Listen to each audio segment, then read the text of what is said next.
Hello and welcome everyone. I'm Natalia Kapitnik, Director of Communications at the Foreign Policy Research Institute. I'd like to welcome you all to the next episode of our special series, The Continent, where we explore how the war in Ukraine is changing Europe's politics and security. This discussion is being recorded and will be available along with previous episodes on our website, www.fpr.org, Apple Podcasts, Spotify, or wherever you get your podcasts, and also here on Twitter. So with that, we'll get started and I'll turn it over to our host, Aaron. Good morning, afternoon, and evening. Bonjour. Welcome to the Continent Podcast. I'm your host, Aaron, and on this podcast, I'm learning all about how the war in Ukraine is changing politics, society, and security in Europe. Each episode, I visit, in quotes, a country with the help of a specialist to investigate the local. So, thank you for joining. This is episode number 10 by my count, and our penultimate edition, so I encourage you to check out the prior recordings. And again, they're available just about anywhere you get your podcasts. But to business.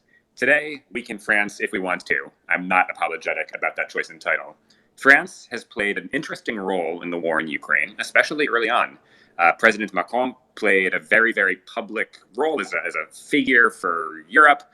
Some of the photos of him from a photo shoot early in the war became a meme, with him scratching and trying to figure out how to deal with Putin. He's also cautioned against being too hawkish towards Russia, taking flack for that stance. That said, he's also supported Kiev with weaponry at the same time. Add to that an election cycle and a rising populist tide, one that perhaps crested a bit lower than Italy. We have a pretty interesting situation on the ground at play. So, where does all that leave us? Joining us to shed some light today is Joseph de Weck. Joseph, I'll turn it over to you. Tell us about yourself and what is keeping you busy these days. Hi, Aaron. I'm a fellow with FPRI and also an author. I wrote a book last year on Emmanuel Macron in German, trying to explain France to a foreign public. And I'm working with Greenmantle, which is a geopolitical consultancy and macroeconomic research shop, and running European affairs there. So for our first question, I want to harp on Macron, if we might. He's played, as I mentioned in our intro, a very public role as a sort of diplomatic figure, but again, has provided weaponry. So in the war specifically, so relating to Russia and Ukraine, what do you think he's trying to do? What is his aim here? So in French diplomacy, there's this one principle that is called jouer sur les deux tableaux, which means as much as playing on two chessboards at the same time. And I think this is what Macron is trying to do in this war. On one hand, he's clearly in the pro-Ukraine camp, in the Western camp. He's providing weaponry, providing money to Ukraine. He's quite active when it comes, for example, to countering the Russian narrative that sort of the economic consequences of the war on energy, food prices that have consequences for Africa and the Asian countries are a consequence of the EU sanctions.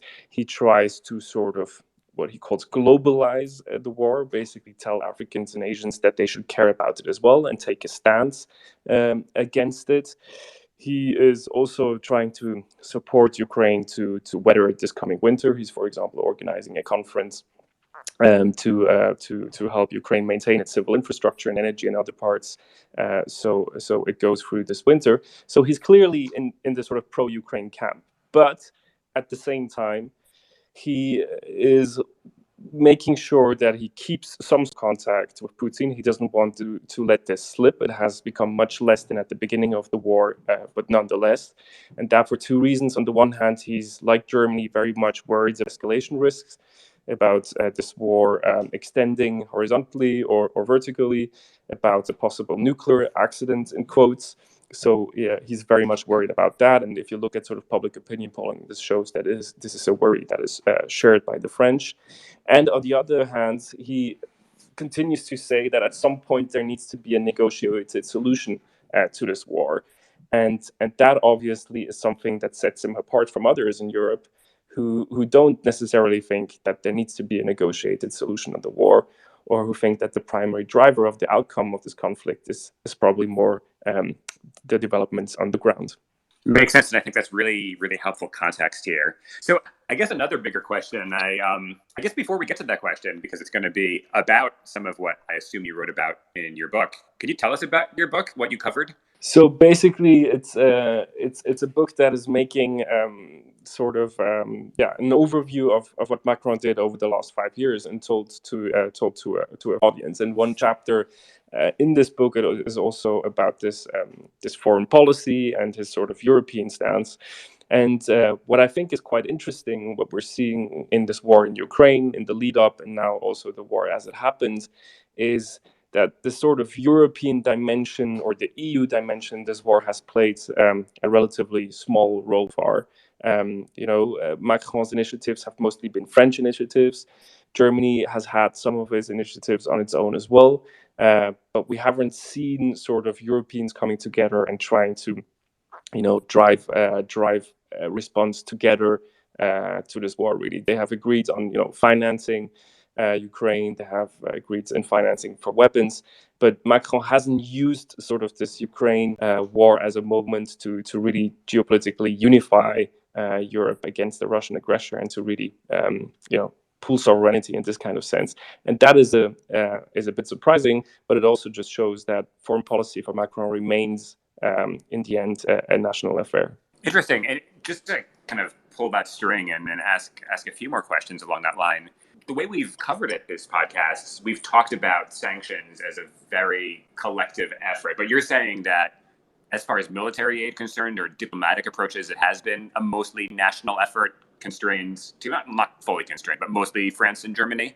Yeah, I mean, like we have the sanctions packages that have been established by the European Union. We have the sort of financial aid that has been given to Ukraine, but ultimately divisions in Europe remain about how this war should continue and how it should end, and these differences have coexisted now for a while. They're not in this sense problematic to this extent that that there is an open split that is completely irreconcilable, but it remains that there are countries like France and Germany much more worried about escalation risks, and that at some point believe that there needs to be a negotiated solution, that are somewhat hesitant when it comes to arms deliveries as well. And there are other countries that are much more engaged because they're closer to the region, because their security implications for themselves are much bigger. In a sense, what I think is surprising is that the war has underlined sort of the importance of NATO to European security, and that Macron, in a sense, has never to institutionally sort of get Europeans to agree on a sort of Ukraine policy that is properly unified. So, in a sense, Macron's goal of creating sort of this sovereign Europe looks more unrealistic from today's perspective than a year ago. I'm really curious about France's position in Europe broadly. You mentioned his sovereign Europe. I guess strategy might not be the right word, but his approach, I'd be really keen to hear more about that. I'd be keen to ask, too, the Franco-German relationship. Those two countries are kind of the economic engine of Europe, and it seems like they sometimes have different visions for what Europe should be. So let's start at the kind of top level here. Where is France in Europe these days? What is its place on the continent? What is a sovereign? So Macron has been really, the initiator of this idea of a sovereign Europe. Basically, the idea of Europe being able to defend itself, Europe being able to have its own voice on the geopolitical world stage, independent from other actors, including from the US. And standing sort of its own ground and defending its own interest. And this sort of narrative, the need for Europe to sort of beef up defense investments, to cooperate more closely in a sort of more geopolitical world, this has been validated by most events since 2017. And this idea of a sovereign Europe has become sort of mainstream in Europe. Now, with the war in Ukraine, you could think that this sort of event again validates Macron's theory of having to build this sovereign Europe. And in some extent it does. Macron has been validated in the fact that the world is dangerous, that there are wars that sometimes need to be fought. Sort of his more cynical or more realist outlook on world affairs has been validated, contrary to the German outlook. But then again, if you look what sort of the reactions are to the war in Ukraine, his idea of a sovereign becomes much more difficult, because a major reaction to the war in Ukraine has been an increase in defense budgets across Europe. which a priori is what Macron would like to see as well, but also a real urgency to get defense equipment to Europe today. And if you look at sort of, for example, the German defense spending that has come out of this 100 billion fund, you see that a lot of this money is going, not towards getting new Europeans developed, etc., but buying sort of off-the-shelf US military goods. And that is one of the reasons that is sort of behind sort of the Franco-German dispute. The war and the reaction and the need to build up military defense capacities quickly means that Germany is not going the way of just investing in European goods and military capabilities, but investing actually much more money in American military goods, and this in a sense shows the sort of contradiction. Yes, sort of the war in Ukraine shows that Europe needs to be more sovereign, but yes, the war in Ukraine also means that defense capacities have to be boosted now, and Europe needs much more time in order to build a sort of sovereign agenda. So would you say that's mostly kind of a chronological time question? It's kind of an irony. You say, oh, Europe wants to, arm itself and be, I think, a more serious geopolitical player. I think that's been clear. The United States, it seems like, there's an emerging consensus that Europe should be a more serious geopolitical player. So everyone agrees. It's just that Europe's not ready, would you say? Yeah, to some extent, Europe's not ready, and then there are a lot of Eastern Europeans, Central Europeans, and parts of Germany as well, who just realized in this current war that without the US, Europe would be lost. And I think this is a fair assessment. Wouldn't there have been the US? Wouldn't there be NATO? The reactions of Europeans to Russia's aggression against Ukraine would have been much more limited, because ultimately, if you look where sort of the bulk of weapons come from, it is from the US, and that is not only because some Europeans are more hesitant to send weapons. It is also because simply they have less reserves from which they can help Ukraine. Yeah, I've read about that. I think it was details or data rather from France and Germany, UK, that have enough artillery rounds, as it were, for about a week of combat, which is certainly concerning. And I think a lot of industrial planning will follow this war, which ideally, hopefully, ends soon. I want to also ask about Macron and France in Europe generally, but zooming down to the EU. If I remember correctly, Macron has also taken some leadership, or at least maybe during the presidential campaign, and we'll get there, taken some leadership about reforming the EU, helping to define what is Europe, this like multi-track Europe system. Tell me about that. So yeah, I mean, he has been elected in 2017, on the promise of a big pro-European agenda, and at the time that was really courageous. You have to sort of think back and think 2017. That was after the election of Trump in the U.S. That was after the Brexit vote. There was a lot of sort of political insecurity, especially on Europe. People were thinking, like, where is the EU going? If the UK has left the club, will others follow, etc.? And he got elected on a pro-European agenda and exactly rendering Europe stronger and more sovereign. And to some extent, he has very much, succeeded in this. Probably his biggest victory, or the one thing that will rest in history books on his European agenda, was this pandemic recovery fund. For the first time, the EU decided to borrow on financial markets on a large scale in order to spend together to weather sort of the pandemic. And this has, pretty much erased most doubts that there were about the future of the euro and the currency union, whether it would one day break apart. And we've seen it in the crisis today. Europe again faces a huge economic shock as a consequence of this war, but no one really believes, that this will mean that the eurozone is about to collapse. And this is because, under Macron, they have shown, if push comes to shove, Europeans are willing to spend together to protect their currency. So he has made big sort of successes. I think that is fair to say. In a sense, Europe has become more resistible, or it has increased its resilience to external shocks. But it is still, as a sort of proactive actor, by far not a sort of a common bloc that really has a common strategy towards China, ultimately when it comes to Russia as well. So it is still not a sovereign proactive actor, but a more sovereign actor in the sense that its resilience is stronger. So one question before we pivot to the domestic agenda, if I might. Can you elucidate a little bit? Tell us more about the Franco-German relationship. I think that's really important. How in sync are Berlin and Paris these days? Well, they're not in sync, and most often history it needs a lot of work to get them in sync because they think differently on a lot of things when it comes to economic policy, but also in terms of their sort of geopolitical reflexes, they're often not very similar. And this is sort of why we have seen a sort of little spat developing over the last 3 weeks, with a sort of ministerial meeting between German and French ministers being cancelled, and sort of the two, if you want to simplify it, sort of the two big for that in terms of substance was on the one hand defense, exactly. Germany spending a lot of its new defense money on sort of US off-the-shelf goods and not investing in sort of common European projects, arms projects that need to be developed first.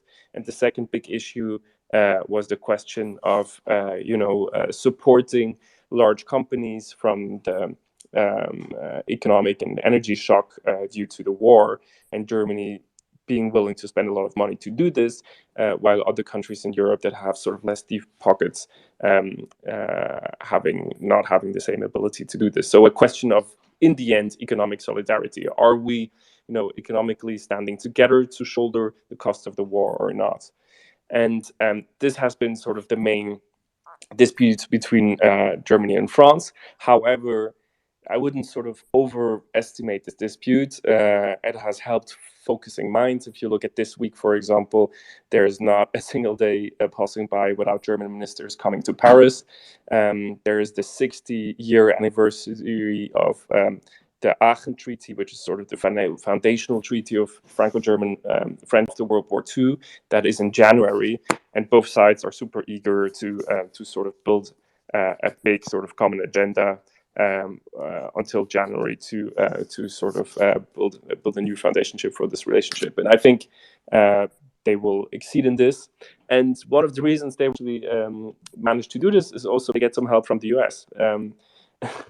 Both, if there's one thing they can really agree, it is, for example, that that sort of the discriminatory subsidies the US has introduced with the Inflation Reduction Act are a problem. So nothing helps uniting as much as having a common sort of adversary or a common opposition to something.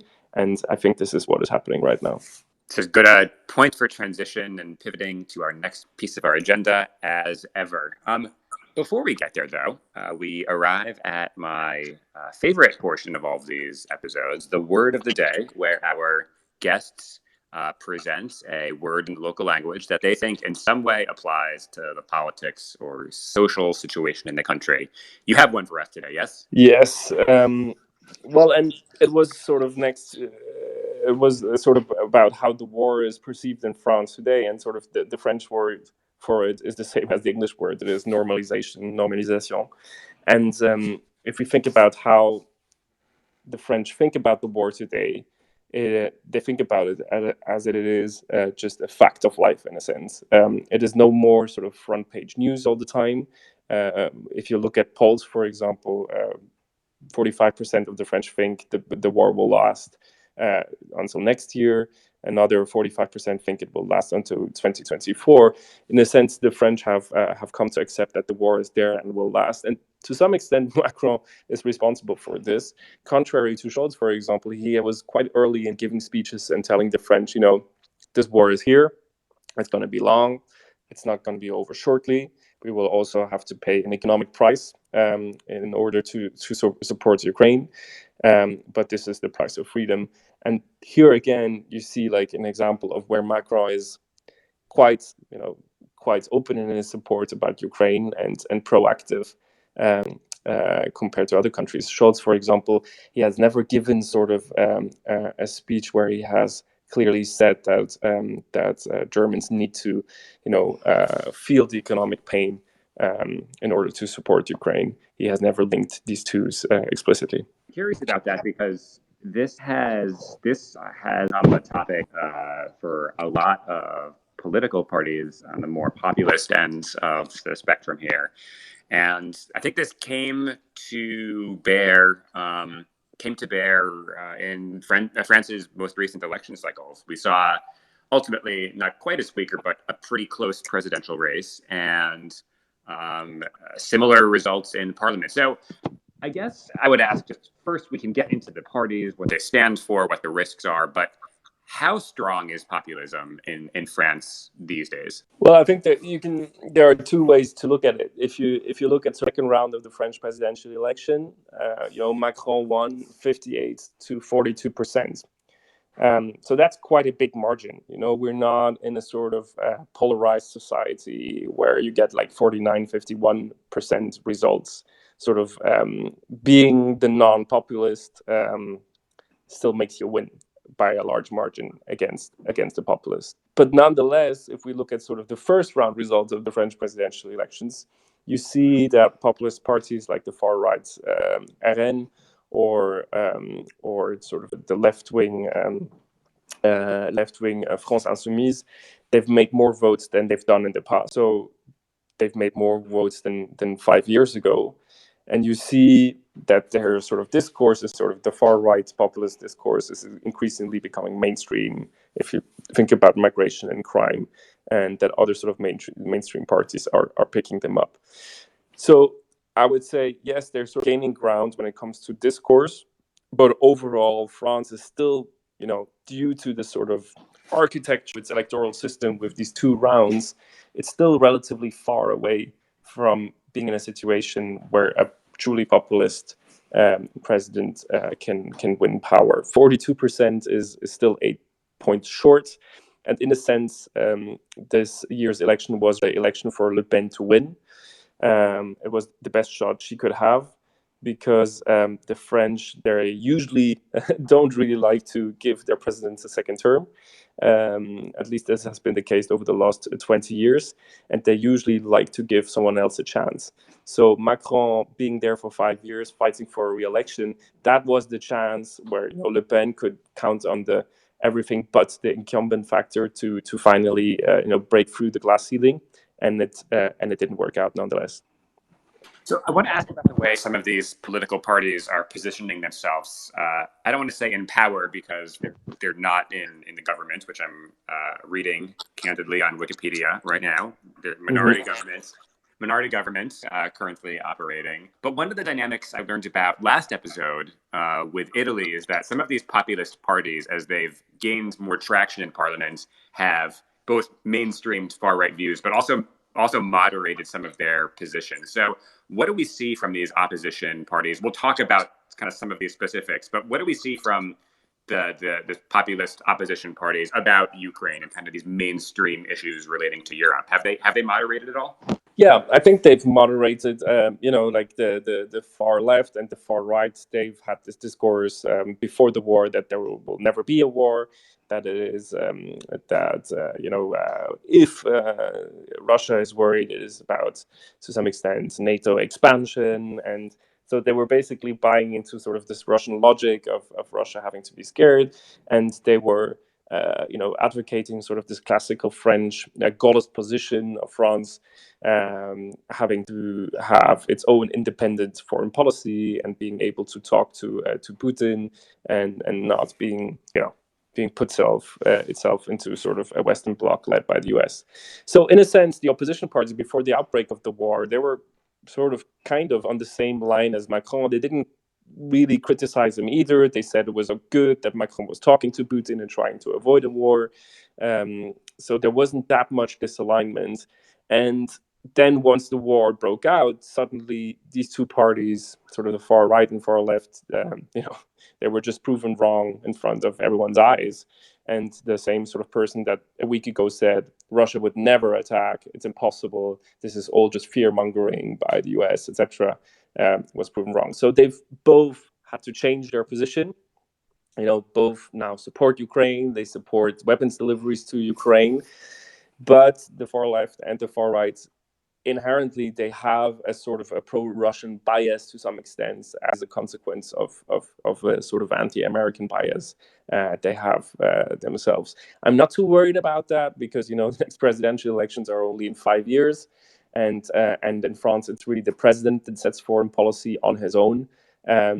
So it doesn't really matter that much what they think for sort of the next years to come, as they won't be in a deciding role. So just to talk quickly about kind of some of the parties, just for the context here. So what I'm reading here, so currently the minority government, which is made up of sounds like an ensemble.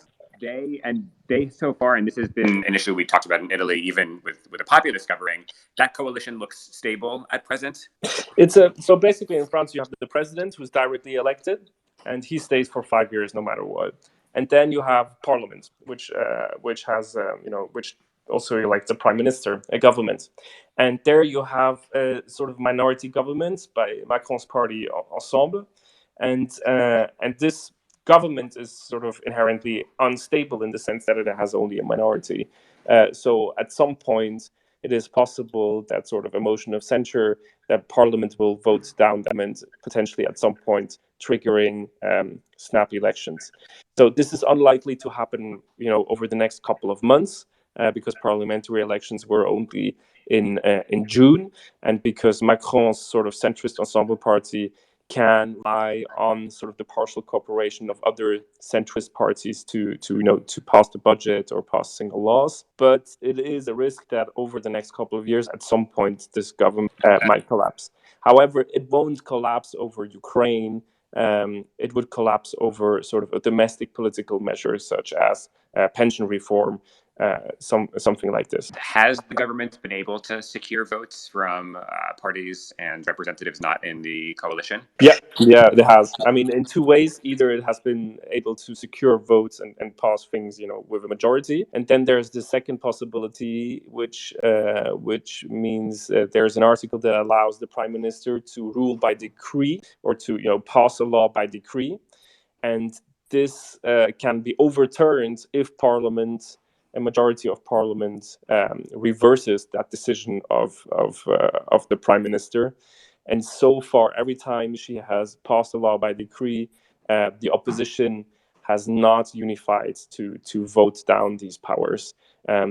So de facto, the opposition has allowed the government to stay in place and to pass these measures by decree. So the government is not completely paralyzed. It can do some things, of course, not as much as they would like to do, but it's not a complete paralysis. Understood. And so just to talk about kind of two of the importance to note in the opposition, and I think will take us to the end of this episode. So there's the leftist coalition. I don't want to say the name wrong. I won't say it in French, but this New Ecological Social People's Union. Tell me about them.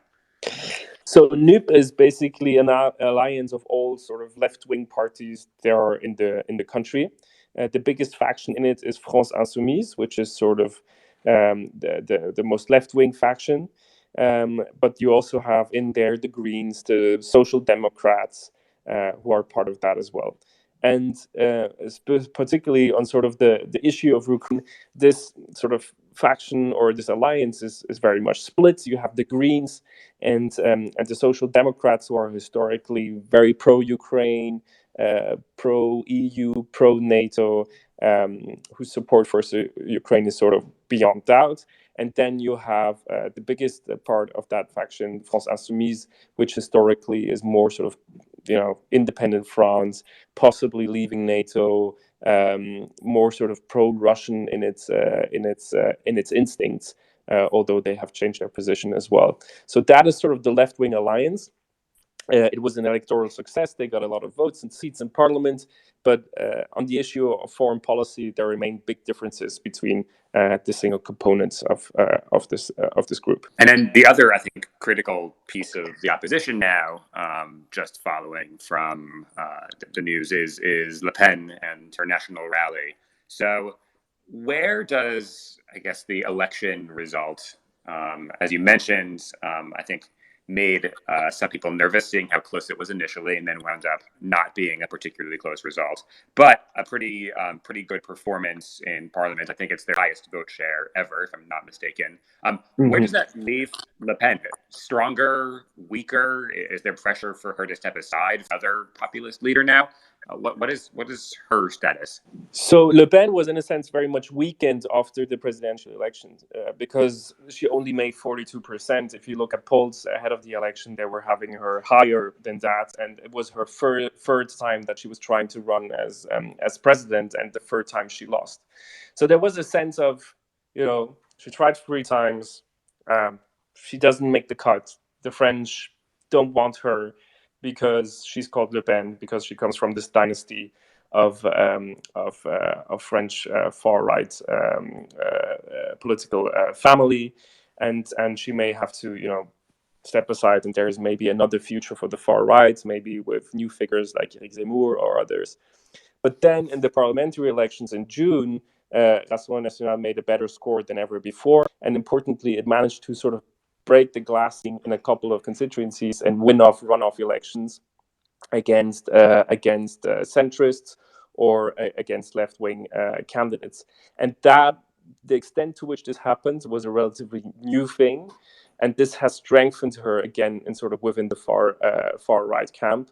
I think today it is without doubt that she's sort of the uncontested leader within the far right. Zemmour has performed very badly in the parliament elections, and if you look at polls today, Zemmour is still doing badly, and the Rassemblement National is by far the biggest power in there. So in a sense, the parliamentary election has strengthened Le Pen, making it much more likely that she will again be the candidate for the presidential elections in 5 years. That will be her fourth attempt at doing it. Thank you to Joseph for joining today, for really teaching me a lot about how French politics work, both institutionally and more broadly in Europe. And thanks, listeners, for joining too.